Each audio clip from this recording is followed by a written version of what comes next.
안녕하세요. S버프입니다. 여기가 승부처 축구토토 승무패 37회차 진행해보도록 하겠습니다. 먼저 포항 스틸러스 대 대전 하나시티즌입니다. 먼저 포항부터 살펴보겠습니다. 리그 3위를 기록하고 있지만 A매치 휴식기 이전 최근 5경기에서 1승 2무 2패로 좋았던 분위기는 아닙니다. 상대팀에 따라 전략적인 유연성이 꽤나 좋은 포항이지만 최근 파해법이 읽히면서 경기력에 영향력이 생겼는데요.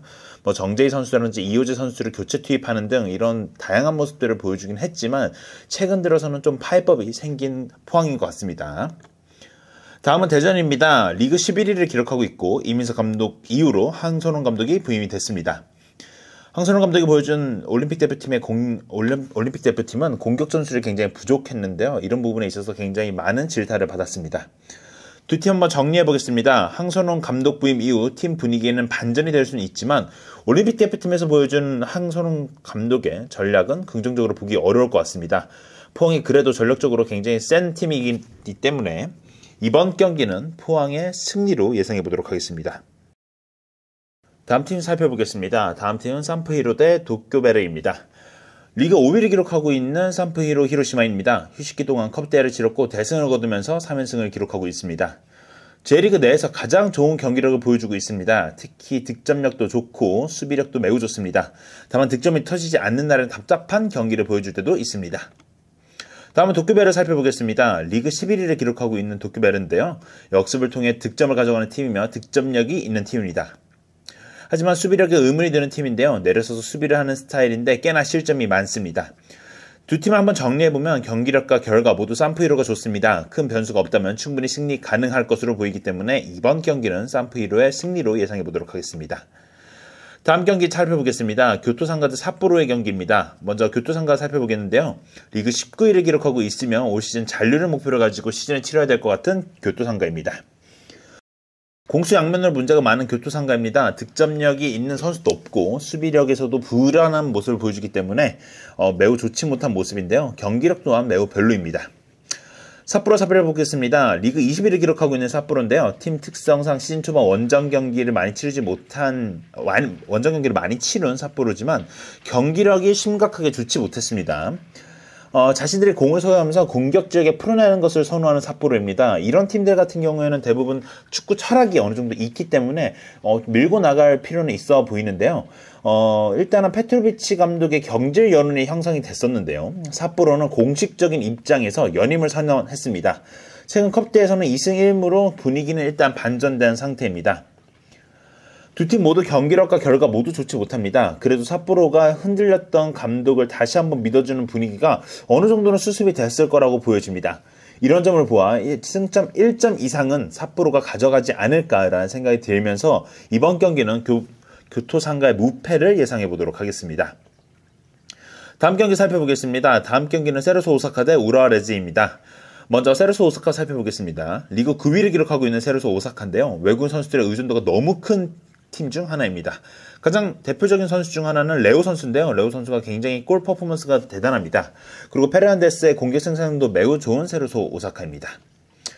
리그 8위를 기록하고 있는 우라와 레즈입니다. 자신들이 공을 소유하면서 득점 찬스를 만드는 것을 선호하는 우라와 있는데요. 역습에 꽤 취약한 모습을 보여주는 경우가 많습니다. 후방에서 빌드업을 해오면서 풀어나오는 모습에 실수를 좀 범하는 경우들이 있습니다. 대부분 압박이 강한 팀들을 상대로 좀 약한 모습을 보여주고 있습니다. 세르소 오사카의 외국인 공격수가 의존도가 크다는 점에서 우라와가 충분히 지배할 수 있는 경기를 펼칠 수 있다고 생각합니다. 자신들이 점유하면서 레오 선수의 퍼포먼스를 좀 더 잘 마감만 준다면 굉장히 좋은 성과를 이뤄낼 수 있을 거라고 보여지는데요. 다만 레오 선수의 득점 한 방에 무너질 수도 있다고 판단이 돼서 이번 경기는 세르소 오사카의 승패를 예상해 보도록 하겠습니다. 다음 경기는 강주FC 대 김천상무의 경기입니다. 먼저 강주부터 살펴보겠습니다. 리그 7위를 기록하고 있는 강주이며 최근 이적 문제로 인해서 외부적인 문제가 좀 생기면서 팀의 분위기가 좀 어수선할 수 있는 강주입니다. 하지만 이런 상황에서 이정효 감독은 충분히 수습이 가능한 능력이 있는 감독으로 보여지는데요. 또한 전략적인 준비도 많이 해왔을 것 같은데 휴식기 동안 이런 부분들을 인해서 강주도 긍정적인 부분은 있을 것으로 보여집니다. 김천 살펴보겠습니다. 리그 2위를 기록하고 있는 김천이며 최근 전역을 앞둔 선수들을 로테이션 돌려주려고 하지만 아직 주축 자원들이 굉장히 많습니다. 뭐 김영 선수라든지 아니면 강현목 선수 등 지금 전역을 앞둔 선수들이 대부분 경기를 좀 많이 뛰고 있기도 합니다. 하지만 뭐 김대원 선수라는 등 아직 또 전역이 좀 남은 선수들도 굉장히 좋은 퍼포먼스를 보여준다는 점에서 긍정적인 부분도 있습니다. 가장 잘하는 패턴은 내려서서 역습을 때리는 부분인데요. 어느 정도 점유를 가져가는 강주를 상대로도 아마 역습을 선택할 가능성이 보여집니다. 김천의 라인업이 강주를 상대로 충분히 승리를 거둘 수 있을 거라 보여집니다. 김천 상무의 라인업은 굉장히 화려하기 때문이죠. 하지만 이정우 감독이 휴식기 동안 팀을 잘 만들어낼 가능성도 있기 때문에 강주의 승리도 예상해 보겠습니다. 이번 경기는 강주의 승패를 예상해 보도록 하겠습니다. 6번째 경기입니다. 강원FC 대 수원FC의 경기입니다. 먼저 강원부터 살펴보겠습니다. 리그 4위를 기록하고 있는 강원은 최근 5경기에서 4승 1무를 기록할 정도 분위기가 매우 좋습니다. 공격진에 좋은 선수도 많은데요. 특히 고등학생 양민호 선수가 상대의 수비를 흔들어주고 야구가 버텨주는 플레이는 공격진에서 매우 위협적입니다. 수원FC 살펴보겠습니다. 리그 5위를 기록하고 있는 수원FC인데요. 팀의 에이스 이승우 선수가 팀의 승리를 챙겨주고 있습니다. 이승우를 제외하고도 뭐 정승원 선수, 안데르송 선수 등 선수들의 폼이 나쁘지 않은 상황입니다. 김은중 감독의 빌드업 패턴을 막아내는데 어려움을 겪고 있는 팀들이 굉장히 많은 것 같습니다. 두 팀 정리해보겠습니다. 이번 경기는 꽤나 빡빡한 경기가 될 것으로 보여지는데요. 특히 두 팀 모두 내려서서 공격을 푸는 패턴이 좋은 팀들이기 때문에 무승부 가능성도 있어 보입니다. 하지만 강원의 폭발적인 공격력을 감안해 강원의 승리도 예상해보겠습니다. 그래서 이번 경기는 강원의 승부를 예상해보도록 하겠습니다. 다음은 후쿠오카 대 사간도스의 경기입니다. 먼저 후쿠오카부터 살펴보겠습니다. 리그 11위를 기록하고 있는 후쿠오카입니다. 완전히 내려서서 수비에 우선을 두고 있으며 역습에 특화된 팀입니다. 다만 수비를 우선시하는 팀이라 공격력에 의문이 가는 팀이며 득점력도 매우 떨어지는 팀 중 하나입니다. 리그 17위를 기록하고 있는 사간도스입니다. 경기력이 매우 떨어지는 팀인데요. 외국인 공격수 라이언도 득점을 종종 터뜨려주긴 하고 있지만 기복이 있는 선수 중 하나입니다.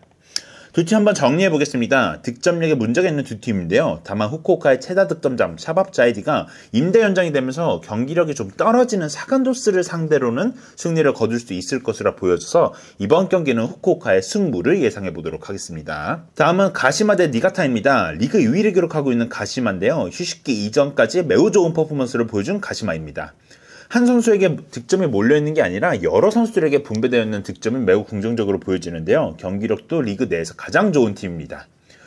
리그 15위를 기록하는 니가타입니다. 점유를 통해 득점 만드는 것을 선호하는데요. 상대 압박에 취약함을 보여주는 경우도 있습니다. 특히 니가타를 상대하는 팀들은 압박을 통해서 역습 찬스를 만드는 것을 많이 하는데요. 이러다 보니까 수비에 아쉬움이 많은 니가타입니다. 두 팀의 전력 차이가 꽤나 많이 나는 상황입니다. 무난한 가시마의 승리를 예상해 보겠습니다. 이번 경기는 가시마의 승리로 예상해 보도록 하겠습니다. 9번째 경기입니다. FC 도쿄 대 이와타의 경기입니다. 리그 6위를 기록하고 있는 FC 도쿄인데요. 상대팀을 강하게 압박하면서 찬스를 만드는 것을 선호하는 팀입니다. 점유를 하는 팀을 상대로 매우 위협적인 모습을 보여주고 있습니다. 특히 공격진의 빠른 패스 전개로 득점하는 경우가 종종 나오고 있습니다. 리그 16위를 기록하고 있는 이와타입니다. 득점 찬스를 만드는 것을 어려워하는 이와타인데요. 수비력이 있어서 그리 좋은 편도 아닙니다. 특히 역으로 역습을 내주는 경우도 종종 있습니다. 다행인 점은 저메인요가 복귀한다는 루머가 있습니다. 저메인요가 시즌 초반 굉장히 좋은 퍼포먼스를 보여줬는데요. 이 선수가 이와타의 대부분의 득점을 차지하고 있습니다. 이와타의 핵심인 저메인요가 복귀한다는 루머가 있지만 그래도 전력은 도쿄가 거둘 것으로 보여집니다. 도쿄가 앞서는 것으로 보여집니다. 이번 경기는 FC 도쿄의 승리로 예상해 보도록 하겠습니다. 10번째 경기입니다. 리그 7위를 기록하고 있는 나고야입니다. 올 시즌 공격력이 살아나지 못한 것이 큰 문제입니다. 선수들의 퀄리티가 그래도 나쁘지 않다고 보여집니다. 특히 수비 부분에서는 매우 안정감이 있는 나고야입니다. 쇼난 살펴보겠습니다. 리그 18위를 기록하고 있는 쇼난인데요. 수비력이 매우 떨어지는 팀 중 하나입니다. 올 시즌 클린시트가 하나밖에 없습니다. 한 번에 찔러주는 패스로 상대 뒷공간을 침투하는 패턴을 좋아하는 쇼난입니다. 루키안, 쇼 같은 선수들이 빠른 자원들이 굉장히 많기 때문에 이런 플레이를 굉장히 선호하는 팀 중 하나입니다. 쇼난의 수비력은 리그 최하위로 보여집니다. 조직적으로 굉장히 많이 무너졌기 때문에 이번 경기는 나고야의 승리로 예상해 보도록 하겠습니다. 다음 경기는 간바 오사카 대 가시와의 경기입니다. 먼저 간바 오사카 살펴보겠습니다. 리그 3위를 기록하고 있는 간바 오사카인데요. 5월 이후로 굉장히 분위기가 좋은 간바 오사카입니다. 올 시즌 수비가 가장 좋은 팀 중 하나인데요. 다만 아쉬운 부분은 득점력이 떨어지고 있습니다. 리그 12위를 기록하고 있는 가시화인데요. 휴식기 이전에 분위기가 그리 좋은 편은 아니었습니다. 득점력에 아쉬움이 생기는 팀인데요. 그래도 공격 전개에 있어서 나쁘지 않은 가시화로 보여집니다. 분위기 차이가 있는 두 팀입니다. 휴식기가 지나갔다고는 하지만 수비가 좋은 오사카가 충분히 승리할 수 있을 것으로 보여지기 때문에 이번 경기는 간바 오사카의 승리로 예상해 보도록 하겠습니다. 12번째 경기입니다. 울산 HD 대 FC 서울입니다. 리그 1위를 기록 중인 울산입니다. 대표팀에 차출된 선수들이 있기는 하지만 주민규를 제외한 다른 선수들은 체력적인 여유가 좀 있을 것으로 보여집니다.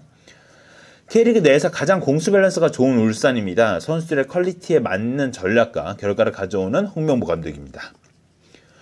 FC 서울 보겠습니다. 리그 9위를 기록하고 있는 FC 서울인데요. 특히 홈에서 5연패를 기록하면서 다시 한번 위기가 찾아온 서울입니다.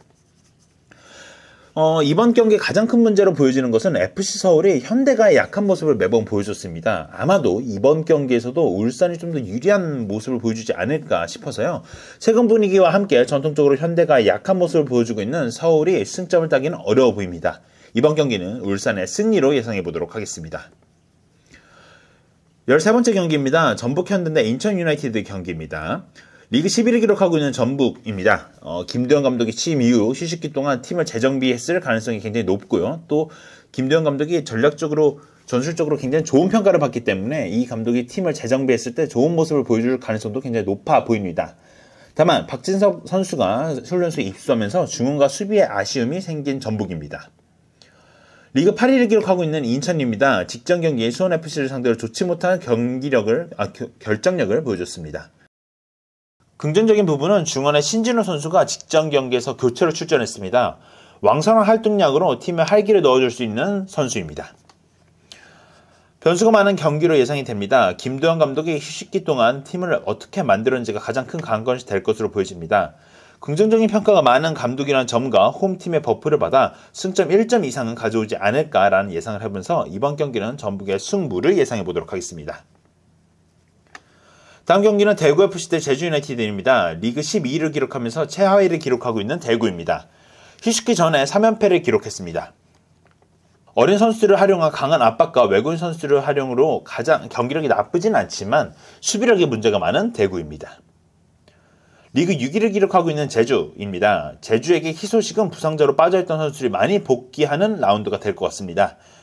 특히 임채민, 김동준 선수의 복귀는 제주의 불안했던 수비를 견고하게 만들 수 있을 것으로 보여집니다. 두 팀 정리해보겠습니다. 제주의 핵심 선수들이 복귀하면서 더 강해진 제주가 앞서는 경기로 보여집니다. 이번 경기는 대구의 패배로 예상해보도록 하겠습니다. 이상으로 축구토토 승무패 37회차를 마치도록 하겠습니다. 승무패 예상 결과 이미지는 화면을 통해 띄워드리도록 하겠습니다.